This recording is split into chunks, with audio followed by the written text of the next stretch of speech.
All right, I'm here with Riel of Bank of America Home Loans, and today we're going to be talking about the recent changes and proposed changes in the FHA loan guidelines that we've all been hearing about in the news. This is really directed towards my buyers out there that are interested in securing a loan through FHA options. And I wanted to talk to Crey this morning a little bit more about the changes that are going to be occurring here shortly and what changes have already been in place. So Crey, good morning. Good morning, Adam. How are you? I am doing wonderful this morning. Thank you for asking. I hope you're doing the same. I am. Let's just dive right in here. What are the main changes that you've seen to the FHA loan program? Well, the changes that are taking place now are more along the lines with the lenders trying to work more with risk-based pricing, trying to get loans fed into FHA that will, over the long run, perform much better.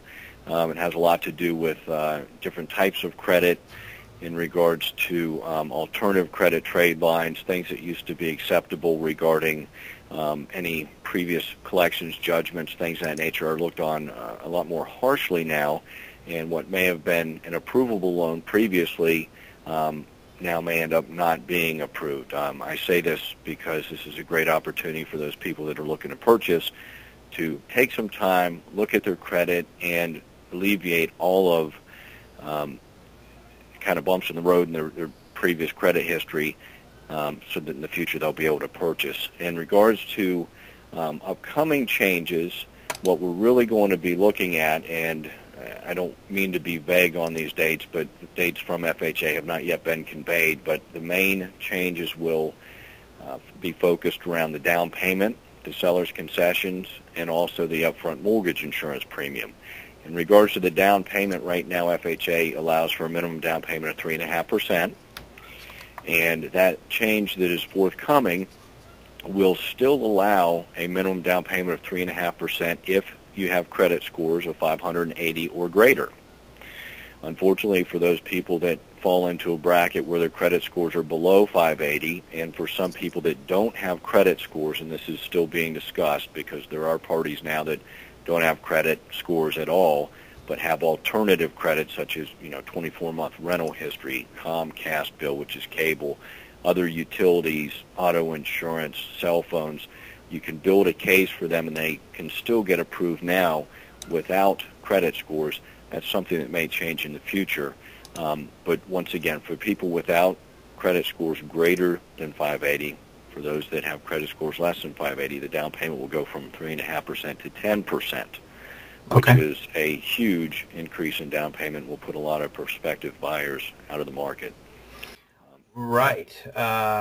So the difference is 3.5% down payment if your credit score is above 580.